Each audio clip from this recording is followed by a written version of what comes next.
Hey guys, welcome back to the channel. I have another interesting video here. I am now working in another um, ECM computer.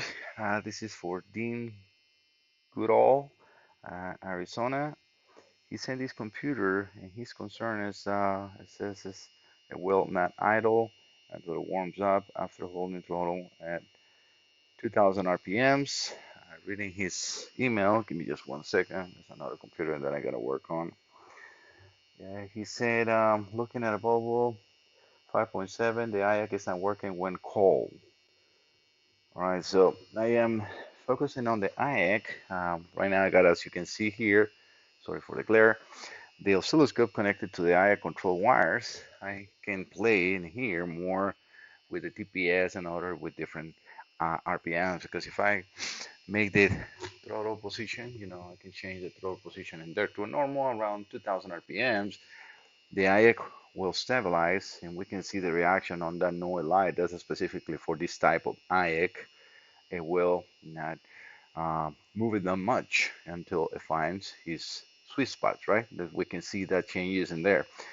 Everything is normal as far as the IAC. I don't see nothing wrong. Looking at his history, let me get my glasses off of here. Let me move this over to the other computer because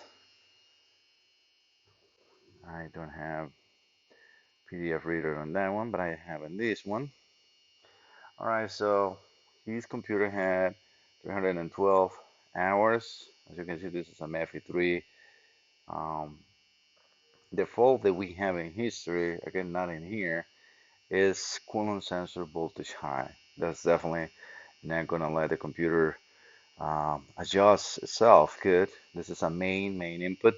So then if you're watching this, you're gonna have to check your harness as far as coolant temperature sensor uh, signal.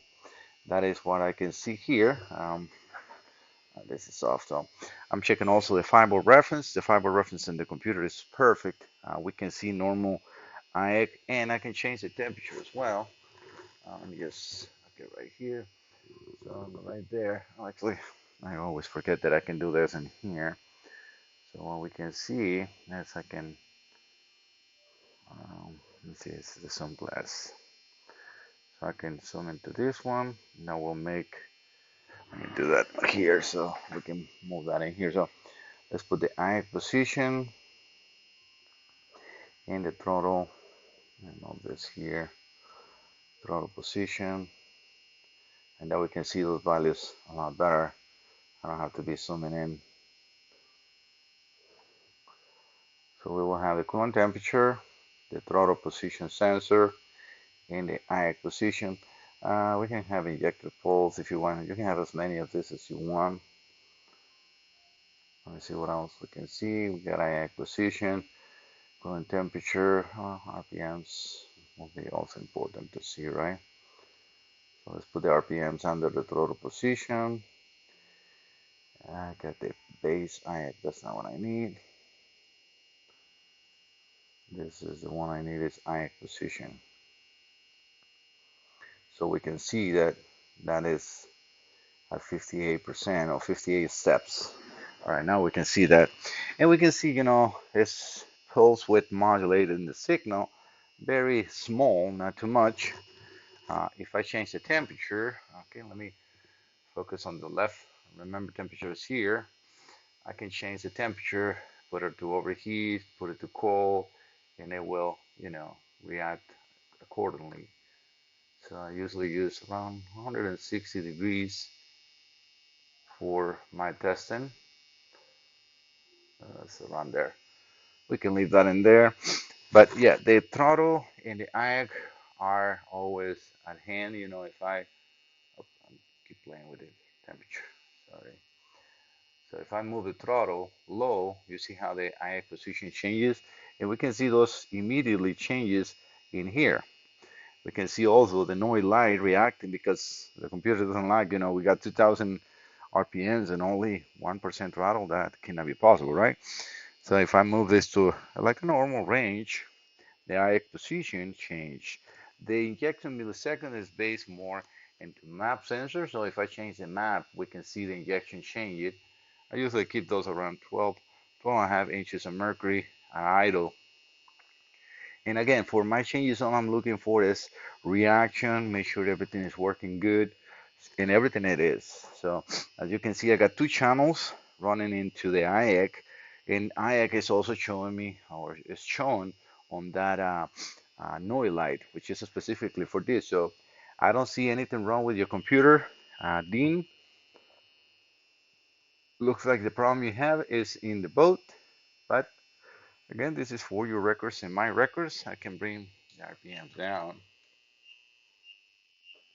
to normal idle. Oops, too much. Sometimes it's a little hard to see through the computer, I mean through the phone. You can see the IX steps change completely, and we can see the results immediately here as well. Now we got more green and no yellow. Now the yellow is coming back because what it's trying to do is move that stepper motor back and forth to the position, but the driver for the IX is working 800%. You see, that's very normal. So I don't see, and that is again the way the computer will command or will keep that IAC at 97 or 98 steps. If I turn this off, and that, it will now run again. I have to change the RPMs. We can see those IAC position, and you see how like immediately went like, trying to move, but then when it feels that it's steady, it will stay there. And like I said, again, everything is working 100%, firewall reference. Everything is good on the computer. Injection milliseconds, as you can see, is pretty much perfect on both drivers. This is a Bankfire computer. So nothing wrong with your computer, Dean. I don't want to take much longer with your time and the followers. But yeah, this is what I do. I check the computers for the customers. I want to make sure that everything is working 100% and then giving some recommendations of what they need to check briefly in their vehicles, either boat or car. This is again not a problem in the computer. All right, thank you so much, guys. Don't forget to subscribe. I sometimes, if it's a repair, I like to share some of that information with you, um, and then show you the basic testings that I usually do in my day-to-day engine computer repairs, right? For those that wants to know, this is the Rhodes and Schwartz RTH 1004. That is a very, very, very good oscilloscope. It's a little pricey, but I like that it has a touch screen and it's a high definition screen. I do have the Fluke as well, the Fluke 4 channel oscilloscope. It's good too. I like this a little better. It's better, easier on my eye. I use also the Keysight multimeter U1253B. B is because it has a Bluetooth module and I can put that on the screen if I want to or so. And I have some other Flukes meters and so on. Again, thank you so much for visiting the channel. Don't forget to subscribe. See you next time. Bye bye.